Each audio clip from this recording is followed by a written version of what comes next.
நம்ம ஹீரோவும் ஹீரோயினும் ஒரு பாலைவனத்தில் மாட்டிக்கிறாங்க. அங்கேருந்து அவங்களால தப்பிக்க முடியல. ஏன்னா அந்த பாலைவனத்துக்கு அடியில் ஒரு மான்ஸ்டர் வாழ்ந்துகிட்டு இருக்கு. பிளான் பண்ணி ஒரு ட்ரம்மை உருட்டி விடுறாங்க. அந்த மான்ஸ்டர் அந்த சத்தம் கேட்டு அந்த ட்ரம்மை நோக்கி போக ஆரம்பிக்குது. ஹீரோவும் ஹீரோயினும் அந்த பாலைவனத்துக்கு நடுவில் ஓட ஆரம்பிக்கிறாங்க. நம்ம ஹீரோ கையில் ஒரு வில் இருக்கு, நம்ம ஹீரோயின் கையில் ஒரு ரோப் கன் இருக்கு. அந்த மான்ஸ்டர் நம்ம ஹீரோவும் ஹீரோயினையும் பார்த்து துரத்த ஆரம்பிக்குது. ரெண்டு பேரும் வேகமாக ஓட ஆரம்பிக்கிறாங்க. ஹீரோ ஹீரோயினை பார்த்து நீ தப்பிச்சு போ அப்படின்னு சொல்லி சிக்னல் கொடுத்துட்டு மான்ஸ்டரை தசை திருப்புறாரு. அந்த மான்ஸ்டர் நம்ம ஹீரோவை துரத்த ஆரம்பிக்குது.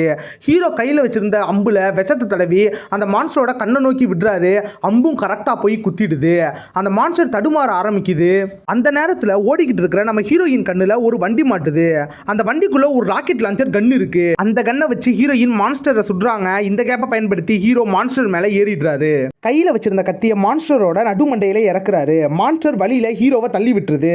ஹீரோ பாறையில இடிச்சு மயங்கிடுறாரு. ஹீரோயினுக்கு கோவம் வந்து தன்னோட ரோப் கன் உதவியால மான்ஸ்டர் மேல ஏறி ஹீரோ பாதி இறக்கின கத்திய மான்ஸ்டர் மண்டக்குள்ள முழுசா இறக்கி அந்த மான்ஸ்டரையே போட்டு தள்ளுறாங்க. அதுக்கப்புறம் என்ன நடந்துச்சுன்னு பார்ட் 2ல பார்க்கலாம். மறக்காம வீடியோ சப்ஸ்கிரைப் பண்ணி லைக் பண்ணி வச்சுக்கோங்க. பாய்.